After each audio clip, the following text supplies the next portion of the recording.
All right, part two of balanced dog trainers versus purely positive and force-free dog training, and the methodology behind these things in regards to my side of the fishbowl and my certain perspective as a professional trainer that's been training dogs since I was 12 years old. My whole life has been spent doing that, being in the industry, in and around professional trainers all my life. Okay? And then servicing the general public and dealing with probably thousands of dogs. I can't even really count how many dogs I've had over the years. Okay? Remember, I've worked in kennels with 150, 200 run kennels, been responsible for the whole kennel, been responsible for, I was up to about 10 dogs per month at one time, where I could actually handle 10 dogs per month for different stages. I don't get to that point now because I don't have the help. I've told you I'm a one-man army. Back then, in those instances, you always usually have a crew, and there's somebody that's doing all the kennel maintenance and doing all the work in the kennel, and then gets taught how to train dogs on the side as a benefit to him putting in, or her, putting in work in the kennel to learn and grow, and usually that's the way it's done. Most professional trainers nowadays, you want to mentor under a trainer, or if you want to learn and grow in the field, you're either going to go to a school or you're going to pay big bucks to do that, or you're going to work for somebody and you're going to scoop shit. You're going to learn animal husbandry, how to maintain a kennel, and have to be a big help in that regard so that you are a benefit to them, and then they will educate you and teach you on the other side of it. As you earn their respect and giving them what they need, they're going to mentor and show you about the trade, and you'll learn and grow that way. You'll have to pay your dues, right? And that's what I was talking about, a couple of videos I've talked about it, where the kids nowadays want instant gratification and they don't want to pay their dues. That happens all the time. They're poofed on a trainer. So that's a whole nother subject. All right, back to my point of view in regards to purely positive, force-free versus balanced trainers. Okay, I am a balanced trainer, if you haven't figured that out by now. So I won't go and repeat myself in that regards. So back to my conversation. Some of these accent points. Robert just did a video on poison proofing a dog, and it was a pretty good video. And he hit some really, I'm going to probably expand on that a little bit and show you how I do it and how I approach it versus Robert. He didn't hit every point that I do, and then he hit some that I don't. You know, I was, wow, that's a good point. That's a good point. You know, we have accent points within our previous experience and our skill level in training dogs, and he hit quite a few of them that I liked, right? So that's another one I'll do soon, because I want to kind of dovetail and jump on the back of his skirt as he started the subject, and I'll kind of follow through with it. So, all right, so back to that subject. One of the things he did was that I thought it was pretty brave to do that video on poison proofing, because he's using an aversive with the shock collar, and he's accenting the fact that he's turning that shock collar up to a level that hurts, to get the dog to learn that that's something that he wants to avoid, because you're trying to save the dog's life. Okay. The alternative is that somebody throwing over a meatball over the fence and poisoning your dog, and the agony of death from a poison that happens. Believe me, there are, excuse my language here, there are assholes out there that do this shit. And so, to try to keep your dog safe and avoiding that sort of thing, we need to go to these sort of methods. There is only one example of why we use aversives and how they're used. Another big aspect of aversives. How many of you folks live in areas with rattlesnakes, and you hear about classes for rattlesnake proofing, and they have them up here all the time because we live in the desert and we have a lot of snakes, and in Arizona and other areas, right? That these snakes can kill a dog, and a dog is not smart enough to realize that he can't go in on that prey item and not get bit. If he gets bit, he's going to die, right? And so you're saving your dog's life by using an aversive, all right? So the other one is snake proofing. They use the stem collar to teach a dog not to go after the snake, all right? They usually have these little weekend workshops. You sign up, you pay your due, and you'll have somebody comes out there. And the thing with snake proofing your dog is that it takes two sides of it. you've got to understand training, and you've got to be able to do the job in schooling the customer and getting the dog through this using an aversive tool like a stem collar. And then you also have to be able to handle a snake. So if you've got rattlesnakes, you're either defanging, or there are some people that are wrapping the mouth and keeping the mouth shut with a rubber band type of an effect. So that the rattle still stays going, and the dog's stimulated by this noise and starts to understand this noise is the trigger that says don't touch me because it's going to hurt, right? That's an aversive, right?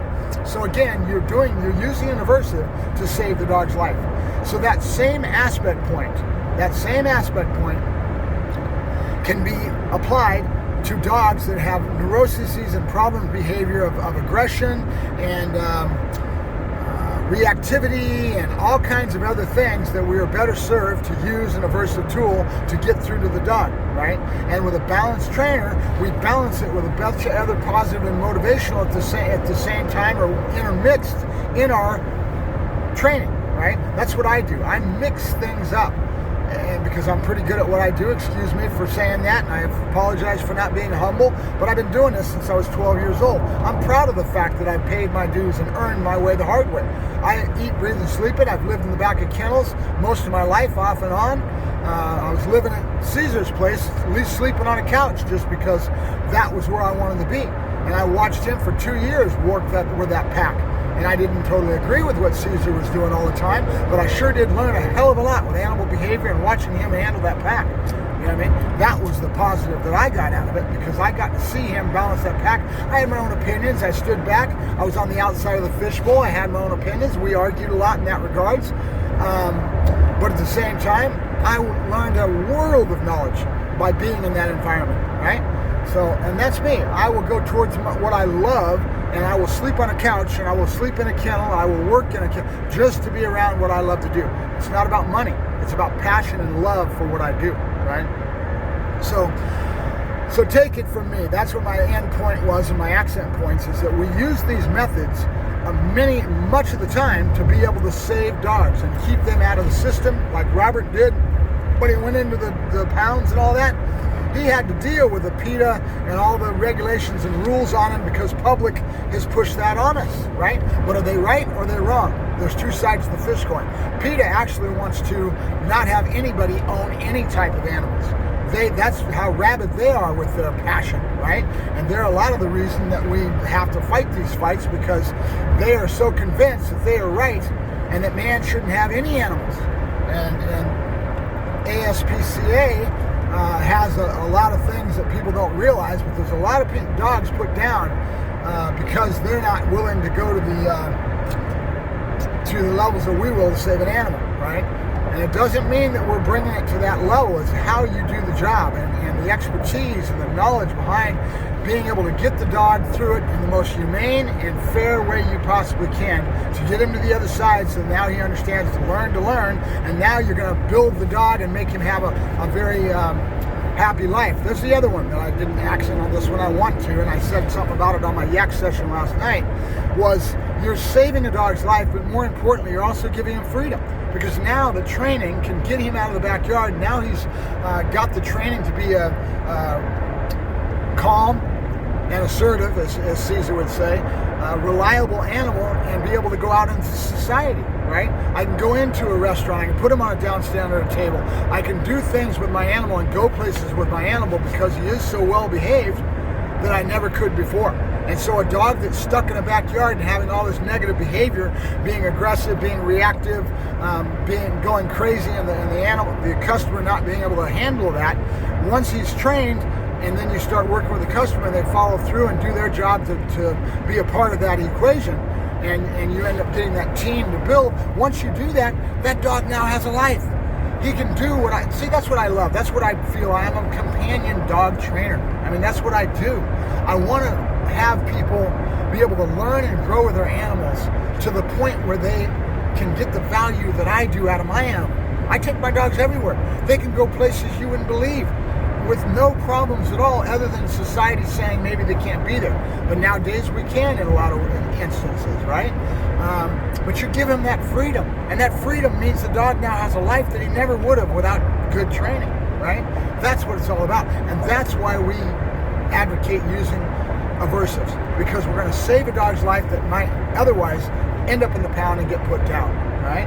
So that's about it. That's my accent points in my little rough fashion, without the good digital magic and without all that bells and whistles that somebody like Robert and these guys can do with the music and all this stuff. One day I'm going to be able to get that to you, and when I do, I hope I do a better job than they are. I don't know if I can. Robert's pretty good at communicating. He's a good communicator, so I've got to give it to him for that. Like I said, I envy him. All right. So Mark Ferrasci, Pro Tech Dog Training, heading out to train dogs again on my weekend. Saturday morning, we a lot of times go down to this police scenario group that does a lot of more applicable bite work towards scenario type training, which is something that there's not many people out there that do. Right? And we'll talk about that maybe a little bit some other time. So Mark Ferrasci, Pro Tech Dog Training, signing off. Have a good day, guys. Bye-bye.